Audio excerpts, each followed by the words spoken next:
ଜଙ୍ଗଲ ଭିତରେ ଗୋଟେ ଭଙ୍ଗା ସ୍କୁଲ ଘର ଥିଲା। ରାତି ଯେମିତି 12ଟା ହେଲା, ବହୁତ ସାରା ଭୂତ ପିଲା ବ୍ୟାଗ ଧରି ସ୍କୁଲ ଆସିବାକୁ ଲାଗିଲେ। କିଛି ସମୟ ପରେ ତାଙ୍କ ମ୍ୟାଡାମ ଝୁମା ଡାହାଣୀ ସେଠାକୁ ଆସିଲା। Good evening madam. Good evening ପିଲାମାନେ। କାଲି ମୁଁ ଯାହା ପଢେଇଥିଲି ସମସ୍ତେ ପଢିକି ଆସିଛଟି? ହଁ ମ୍ୟାଡାମ, ଆମେ ସବୁ ପଢିକି ଆସିଛୁ। ତାହେଲେ ଗେଣ୍ଡୁ ଭୂତ, ତୁ କହିଲୁ ଆମେ ପକ୍ଷୀଙ୍କୁ କିପରି ସହଜରେ ଡରେଇ ପାରିବା? ମ୍ୟାଡାମ, ଆମେ ପ୍ରଥମେ ଗୋଟେ ଗଛରେ ଲୁଚିକି ରହିବା। ଯେତେବେଳେ ସେ ବାଟ ଦେଇକି ଆସିବ ଆମେ ତା ଆଗକୁ ଡେଇଁ ପଡିବା। ଗୁଡ୍ ଗୁଡ୍ ଗୁଡ୍ ଗେଣ୍ଡୁ ଭୂତ। ଯଦି ଗୋଟେ ପକ୍ଷୀ ତମକୁ ଦେଖି ଡରିଲା ନାହିଁ ତାହେଲେ ତମେ କଣ କରିବ? କୁଲୁ ଭୂତ, ତୁ କହିଲୁ। ମ୍ୟାଡାମ, ଆମେ ତାର ଗାମୁଛା ଖୋଲିଦବୁ। ହଇରେ, ମୁଁ ତତେ ଏଇଆ ଶିଖେଇଥିଲି। ଧନ, ଏଠିକି ଟିକେ ଆସିଲୁ। କୁଲୁ ଡରି ଡରି ଝୁମା ପାଖକୁ ଗଲା। ମୁଁ କହିଥିଲି ଯଦି କେହି ନ ଡରେ ତାକୁ ଆହୁରି ଭୟଙ୍କର ମୁହଁ ଦେଖେଇବୁ ବୋଲି। ଏହା କହି ଝୁମା ଡାହାଣୀ କୁଲୁକୁ ଜୋରେ ଜୋରେ ବାଡେଇବାକୁ ଲାଗେ। ସରି ସରି ମ୍ୟାଡାମ, ମୋର ଭୁଲ ହେଇଗଲା। ମୋର ଏବେ ମନେ ରହିଲା, ମୁଁ ଆଉ ଭୁଲିବିନି। ଏମିତି ଝୁମା ଡାହାଣୀ ସବୁ ଭୂତ ପିଲାଙ୍କୁ ପାଠ ପଢେଇବାକୁ ଲାଗେ। ଏମିତି କିଛି ଦିନ ସେମାନଙ୍କର ପାଠ ପଢା ଚାଲିଲା। ତାପରେ ଝୁମା ଡାହାଣୀ ସେମାନଙ୍କର ପରୀକ୍ଷା କରିବ ବୋଲି ଭାବିଲା। ପିଲାମାନେ, ମୁଁ ତମକୁ ଯାହା ଯାହା ପଢେଇଛି ମୁଁ ତାର ପରୀକ୍ଷା ନେବି। ଆଜି ତମର ପରୀକ୍ଷା। ମ୍ୟାଡାମ, ପରୀକ୍ଷାରେ କଣ ଲେଖିବାକୁ ପଡିବ? ଆରେ ମୂର୍ଖ, ଲେଖିକି କଣ ତୁ ଗଭର୍ଣ୍ଣମେଣ୍ଟ ଚାକିରି କରିବୁ କି? ତମର ପରୀକ୍ଷା ହେଉଛି କିଏ ଭଲସେ ପକ୍ଷୀମାନଙ୍କୁ ଡରେଇ ପାରୁଛି। ଯିଏ ଅଧିକ ପକ୍ଷୀମାନଙ୍କୁ ଡରେଇବ ସିଏ ଫାଷ୍ଟ ହେବ। ମ୍ୟାଡାମ, ମୁଁ ଏ ପରୀକ୍ଷାରେ ଫାଷ୍ଟ ହେବି। ଦେଖିବେ, ମୁଁ ଜଙ୍ଗଲ ସାରା ସବୁ ପକ୍ଷୀମାନଙ୍କୁ ଡରେଇ ଦେବି। ତତେ ଦେଖିକି କେହି ବି ଡରିବେନି। ଦେଖିବୁ ମୁଁ କେମିତି ଡରଉଛି। ମତେ ଦେଖିଲେ ଭୂତମାନେ ବି ଡରିଯିବେ। ହେଲା? ସ୍ୱପ୍ନ ଦେଖୁଥରେ ପୁଅ, ଫାଷ୍ଟ ତ କେବଳ ମୁଁ ହେବି। ହଉ, ସେତିକି କଥାବାର୍ତ୍ତା ଥାଉ। ଏବେ ସମସ୍ତେ ଯାଅ, ପରୀକ୍ଷା ଏବେ ଷ୍ଟାର୍ଟ ହେଲା। ମୁଁ ଏଇଠି ଟିଭିରେ ବସିକି ଦେଖିବି କିଏ କେତେ ଜଣଙ୍କୁ ଡରେଇ ପାରୁଛି। ତାପରେ ସବୁ ଭୂତ ପିଲା ପକ୍ଷୀମାନଙ୍କୁ ଡରେଇବାକୁ ଯିବାକୁ ଲାଗିଲେ। ବାଜୁଚିଲ ମାଛ ଧରି ଘରକୁ ଫେରୁଥିଲା। ଆଜି ବଡ ଇଲିଶଟିଏ ଧରିଛି, ମସ୍ତ ମଜା କରିକି ଖାଇବି। ସେ ଏମିତି କହି ଯାଉଥିଲା, ସେତିକି ବେଳେ କୁଲୁ ଭୂତ ସେଠାକୁ ଆସିଲା। ରାହରେ ବୁଢା, ତତେ ଏବେ ଏମିତି ଡରେଇବି ତୁ ମାଛ ଧରିବା ଭୁଲିଯିବୁ। ଆଉ ମତେ ସେ ମାଛ ଦେଇକି ଯିବୁ। ଏହା କହି କୁଲୁ ଗୋଟେ ଗଛ ଡାଳକୁ ତଳକୁ ପକେଇଲା। ଆରେ, ପବନ ନାହିଁ, ବର୍ଷା ନାହିଁ, ତାହେଲେ ଡାଳ ଭାଙ୍ଗିଲା କେମିତି? ଭୂତ ଭୂତ, ହେ ବୋଉଲୋ, ମୁଁ ଆଉ କେବେ ବି ମାଛ ଧରିବାକୁ ଆସିବିନି ଲୋ। ଏହା କହି ବାଜୁଚିଲ ସେଠାରୁ ଦୌଡ଼ିକି ପଳେଇଲା। ଏବେ ମୁଁ ଫାଷ୍ଟ ହେବି। ସେପଟେ ଆଉ ଗୋଟେ ଭୂତ ମିଟୁ ଶୁଆକୁ ଡରେଇବାକୁ ଗଲା। ମିଟୁ ଗଛ ଉପରେ ବସି ଗୀତ ଶୁଣୁଥିଲା। ସେ ସିଧା ତା ଗୀତ ବନ୍ଦ କରିଦେଲା, ଆଉ ନିଜେ ଗୀତ ଗାଇବାକୁ ଲାଗିଲା। ଆରେ ଲିମ୍ବୁଡା ଲିମ୍ବୁଡା ଲିମ୍ବୁଡା, କଞ୍ଚା କଞ୍ଚା ଛୋଟ ଛୋଟ ଲିମ୍ବୁଡା ଖାଇଦିଅ ରେ। କିଏ କିଏ ଗୀତ ବୋଲୁଛି? ମୁଁ ଗୀତ ବୋଲୁଛି। କେମିତି ଲାଗିଲା? ଗୋଟେ ଲାଇକ୍ ତ କର।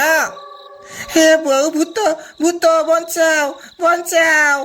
ଏହା କହି ମିଟୁ ସେଠାରୁ ଦୌଡ଼ିକି ପଳେଇଲା। ସେପଟେ ଗେଣ୍ଡୁ ଭୂତ ବଣ୍ଟି ଘର ଆଡେ ଗଲା। ବଣ୍ଟି ବସିକି ତା ଘରେ ଚା ପିଉଥିଲା। ହଠାତ୍ ତା ଚା କପ୍ ଉଡ଼ିବାକୁ ଲାଗିଲା, ଆଉ ସବୁ ଯାକ ଚା ତା ଉପରେ ଢାଳି ହେଇଗଲା। ହେ ବୋଉ, ମରିଗଲି ଲୋ, ମରିଗଲି। ହଇରେ ବୁଢା ପାରା, କେମିତି ଲାଗିଲା? ମଜା ଆସିଲାଟି? ଇଲୋ ବୋଉଲୋ, ଭୂତ ଭୂତ ଭୂତ। ଏମିତି ସେମାନେ ବହୁତ ସାରା ପକ୍ଷୀମାନଙ୍କୁ ଡରେଇଲେ।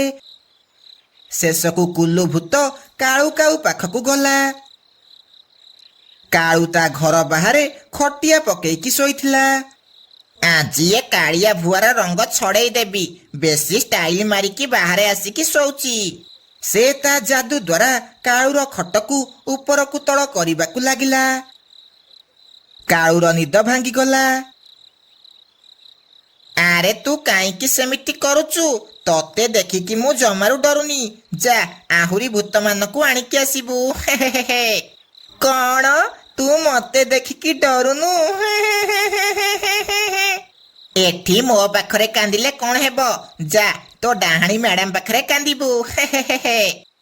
ଏହା ଶୁଣି କୁଲୁ ଉଡ଼ି ଉଡ଼ି ସେଠାରୁ ଯିବାକୁ ଲାଗିଲା। ସବୁ ଭୂତ ସେଠାରେ ଯାଇ ପହଞ୍ଚିଲେ। ମ୍ୟାଡାମ ମ୍ୟାଡାମ, ଆମେ ସମସ୍ତଙ୍କୁ ଡରେଇଲୁ, କିନ୍ତୁ ସେ କାଳୁ କାଉ ଜମାରୁ ଡରିଲାନି। ସେ ମୋର ବେଜତି କରିଦେଲା। କଣ? ସେ କାଳୁ ଡରିଲାନି? ଦେଖିବା ସେ କେମିତି ଡରିବନି। ରୁହ, ମୁଁ ଯାଉଛି ତାକୁ ଡରେଇକି ଆସିବି। ଏହା କହି ଝୁମା ଡାହାଣୀ କାଳୁକୁ ଡରେଇବାକୁ ଗଲା।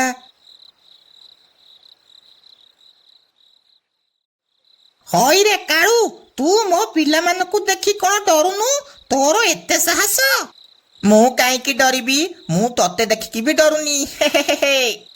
କଣ କହିଲୁ? ତତେ ଏବେ ଏଇଠି ଉପରକୁ ପଠେଇ ଦେବି ରେ ପୁଅ। ସାଙ୍ଗମାନେ ଟିକେ ଜଲ୍ଦି ଜଲ୍ଦି ବାହାରକୁ ଆସିଲ। ଇଏ କଣ କହୁଛି ମତେ ଉପରକୁ ପଠେଇବ? କାଳୁ ଏତିକି କହିଛି ସବୁ ପକ୍ଷୀ ନିଆଁ ହୁଳା ଧରି ସେଠାକୁ ଆସିବାକୁ ଲାଗିଲେ।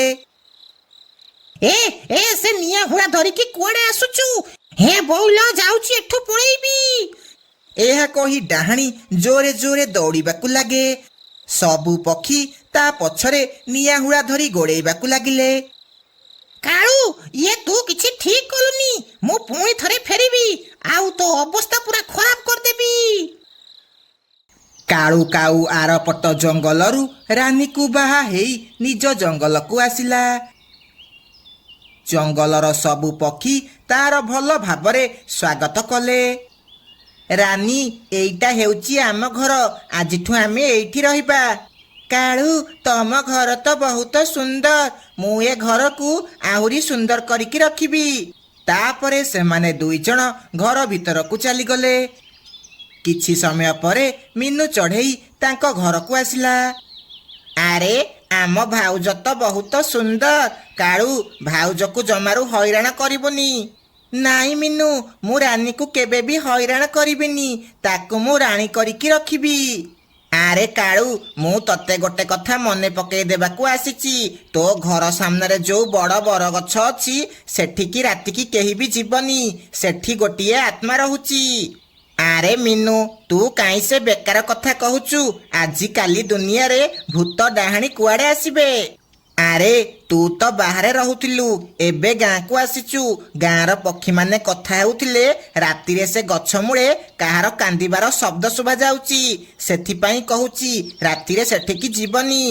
ହଉ ଠିକ ଅଛି, ଆମେ କେହି ବି ଯିବୁନି। ମିନୁ ଏମିତି କଥା ହେଇ ନିଜ ଘରକୁ ଚାଲିଗଲା।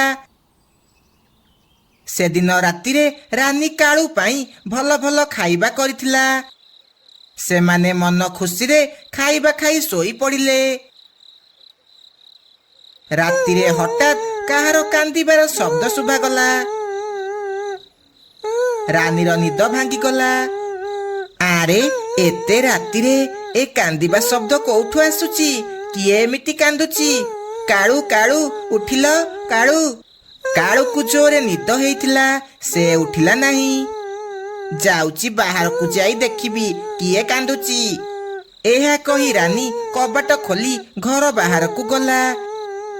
ସେ ସେହି କାନ୍ଦିବା ଶବ୍ଦର ପିଛା କରି କରି ସେ ଗଛ ପାଖରେ ପହଞ୍ଚିଲା। କିଏ କିଏ ଏଠି କାନ୍ଦୁଛ? ବାହାରକୁ ଆସ, ମୋ ସାମ୍ନାକୁ ଆସ। ହଠାତ୍ ଜୋରେ ଜୋରେ ପବନ ହେବାକୁ ଲାଗିଲା। ଆଉ ଗୋଟେ କଳା ଛାଇ ଆସି ରାନୀ ଦେହରେ ପଶିଗଲା। ରାନୀ ଆଖି ନାଲି ହେଇଗଲା। ତାପରେ ସେ ବଣ୍ଟି ପାରା ଘର ଆଡ଼େ ଗଲା। ଆଉ ବଣ୍ଟିର କୁକୁଡ଼ା ଘରୁ ଗୋଟେ କୁକୁଡ଼ା ଆଣି ତାକୁ ମାରି ଖାଇବାକୁ ଲାଗିଲା। ଆରେ ରାନୀ, ରାତିରେ ମତେ ଡାକୁଥିଲ କି? ନା ତ, ମୁଁ କାହିଁକି ଡାକିବି? ସେତିକି ବେଳେ ବଣ୍ଟିର ଜୋରେ ଜୋରେ ଗହଳି ଶୁଭିଲା। ଆରେ ଭାଇ ମାନେ ଦେଖ, ମୋ କୁକୁଡ଼ା ଘରେ ଗୋଟେ କୁକୁଡ଼ା ଥିଲା, ସେ କୁକୁଡ଼ାକୁ କିଏ ନେଇ ଖାଇ ଦେଇଛି। ଦେଖ, ଖାଇକି ପର ପଡ଼ିଛି। ଲାଗୁଛି କୋଉ ଜଙ୍ଗଲୀ ପଶୁ ଆସିକି ଖାଇ ଦେଇଥିବ। ନା, ଆଜି ରାତିରେ ମୁଁ ଜଗିକି ବସିବି। ଯିଏ ମୋ କୁକୁଡ଼ା ଦେହରେ ହାତ ମାରିବ ତା ହାତ ଭାଙ୍ଗିଦେବି। ଏହା କହି ସମସ୍ତେ ନିଜ ନିଜ ଘରକୁ ଚାଲିଗଲେ। ରାନୀ କିଛି ଦୂରରେ ଠିଆ ହେଇ ହସୁଥିଲା। ଏମିତି ସେ ଦିନ ବିତି ରାତି ହେଲା। ରାତି ଯେମିତି ଅଧିକ ହେଲା, ରାନୀ ପୁଣି ଥରେ ବାହାରକୁ ଯିବାକୁ ଲାଗିଲା। ସେତିକି ବେଳେ ହଠାତ୍ କାଳୁର ନିଦ ଭାଙ୍ଗିଗଲା। ଆରେ, ଏ ରାନୀ ଏତେ ରାତିରେ କୁଆଡ଼େ ଗଲା? ଆଉ କବାଟ ବି ଖୋଲା ଅଛି। ଏହା କହି ସେ ବାହାରକୁ ଗଲା। ସେ ଦେଖିଲା ରାନୀ ମିଟୁ ଘର ଆଡ଼େ ଯାଉଛି। ସେ ବି ଲୁଚି ଲୁଚି ତା ପିଛା କରିବାକୁ ଲାଗିଲା। ରାନୀ ଯେମିତି ମିଟୁ ଘର ବାହାରେ ଥିବା ଛେଳିକୁ ମାରିବାକୁ ଯାଇଛି। ରାନୀ, ତମେ ଏଠି କ'ଣ କରୁଛ? କୁହ, ଏଠି କ'ଣ କରୁଛ? ରାନୀ କିଛି ବି ଉତ୍ତର ଦେଲା ନାହିଁ। ତମେ ଏତେ ରାତିରେ ଘର ବାହାରକୁ କ'ଣ ପାଇଁ ଆସିଛ? ଏହା ଶୁଣି ରାନୀ ଜୋରେ ଜୋରେ ଦୌଡ଼ିବାକୁ ଲାଗିଲା। କାଳୁ ବି ତା ପଛେ ପଛେ ଦୌଡ଼ିଲା। ରାନୀ ସିଧା ସେ ଗଛରେ ଚଢ଼ିଗଲା, ଆଉ ସେଠାରୁ ଅଦୃଶ୍ୟ ହେଇଗଲା। ରାନୀ, ରାନୀ, ତମେ କୁଆଡ଼େ ଗଲ? କୁଆଡ଼େ ଗଲ ତମେ? କାଳୁର ଗହଳି ଶୁଣି ସବୁ ପକ୍ଷୀ ବାହାରକୁ ଆସିଲେ। କ'ଣ ହେଲା କାଳୁ, ଏତେ ଜୋରେ ଗହଳି କାହିଁକି କରୁଛୁ? ତୁ ଏତେ ରାତିରେ ଗଛ ତଳେ କ'ଣ କରୁଛୁ? ମୋ ରାନୀର କ'ଣ ହେଇଛି କେଜାଣି? ସେ ଏବେ ଅଜବ ବ୍ୟବହାର କରୁଛି। ରାତିରେ ମନ ଇଚ୍ଛା ବାହାରକୁ ଯାଉଛି। ଆଜି ସେ ମିଟୁର ଛେଳିକୁ ମାରିବାକୁ ଯାଉଥିଲା। ମୁଁ ପାଟି କରିବାରୁ ସେ ସିଧା ଆସି ଏ ଗଛ ଉପରେ ଚଢ଼ିଗଲା, ଆଉ କୁଆଡ଼େ ଗାୟବ ହେଇଗଲା। ଆରେ, ଇଏ ତୁ କ'ଣ କହୁଛୁ? ମତେ ଲାଗୁଛି ଏଇ ଗଛରେ ଥିବା ସେ ଆତ୍ମା ତା ଦେହରେ ପଶି ଯାଇଛି, ଆଉ ସେ ରାନୀ ଦ୍ୱାରା ଏମିତି କାମ କରାଉଛି। ରୁହ, ମୁଁ ରଘୁତାନ୍ତ୍ରିକକୁ ଡାକିକି ଆଣୁଛି। ଏହା କହି ବଣ୍ଟି ରଘୁତାନ୍ତ୍ରିକକୁ ଡାକିବାକୁ ଗଲା, ଆଉ ତାକୁ ସେଠାକୁ ଆଣିକି ଆସିଲା। ତମେ ମାନେ ବ୍ୟସ୍ତ ହୁଅନି, ମୁଁ ସେ ଡାହାଣୀକୁ ଭଲ ମଜା ଶିଖେଇବି। ଏହା କହି ତାନ୍ତ୍ରିକ ମନ୍ତ୍ର ପଢ଼ିବାକୁ ଲାଗିଲା। ରାନୀ ଗଛରୁ ତଳକୁ ଡେଇଁ ପଡ଼େ। ଏ ତାନ୍ତ୍ରିକ, ତୁ ଏଠୁ ଚାଲିଯା, ନହେଲେ ତୋ ଅବସ୍ଥା ମୁଁ ଖରାପ କରିଦେବି। ହେ ଦୁଷ୍ଟ ଆତ୍ମା, ତୁ କ'ଣ ପାଇଁ ସେ ନିରୀହ ପକ୍ଷୀ ଦେହରେ ପଶିଛୁ? ଛାଡ଼ିଦେ ତାକୁ, ଆଉ ଏଠୁ ଚାଲିଯା, ନହେଲେ ମୁଁ ତତେ ଭସ୍ମ କରିଦେବି। ତୁ ମୋର କିଛି ବି କରିପାରିବୁନି ତାନ୍ତ୍ରିକ। ଆଚ୍ଛା, ଇଏ ନେ। ଏହା କହି ତାନ୍ତ୍ରିକ ସେ ଆତ୍ମା ଉପରେ ଗଙ୍ଗା ଜଳ ପକେଇ ଦିଅନ୍ତି। ଗଙ୍ଗା ଜଳ ପଡୁ ପଡୁ ସେ ଆତ୍ମା ରାନୀ ଦେହରୁ ବାହାରକୁ ଆସେ ହେରି। ଇଏ ତୁ କିଛି ଠିକ କଲୁନି, ମୋ ଉପରେ ଗଙ୍ଗା ଜଳ ପକେଇକି କିଛି ବି ଠିକ କଲୁନି। ଏହା କହି ସେ ଅଦୃଶ୍ୟ ହେଇଗଲା। ସାଙ୍ଗେ ସାଙ୍ଗେ ତାନ୍ତ୍ରିକ ଯାଇ ସେ ଗଛ ଚାରିପଟେ ପବିତ୍ର ସୂତା ବାନ୍ଧିଦେଲା। ଶୁଣ, 100 ବର୍ଷ ହେଇଯାଉ କି 200 ବର୍ଷ, କେବେ ବି ଏ ସୂତାକୁ କେହି ଖୋଲିବନି। ଆଉ ଯଦି ଖୋଲିବ, ସେ ଡାହାଣୀ ପୁଣି ଥରେ ଆସିବ। ଏହା କହି ସମସ୍ତେ ନିଜ ନିଜ ଘରକୁ ଚାଲିଗଲେ। ଆଉ ସେହି ଦିନଠୁ ଜଙ୍ଗଲରେ ଆଉ ସେ ଆତ୍ମା ଦେଖାଦେଲା ନାହିଁ।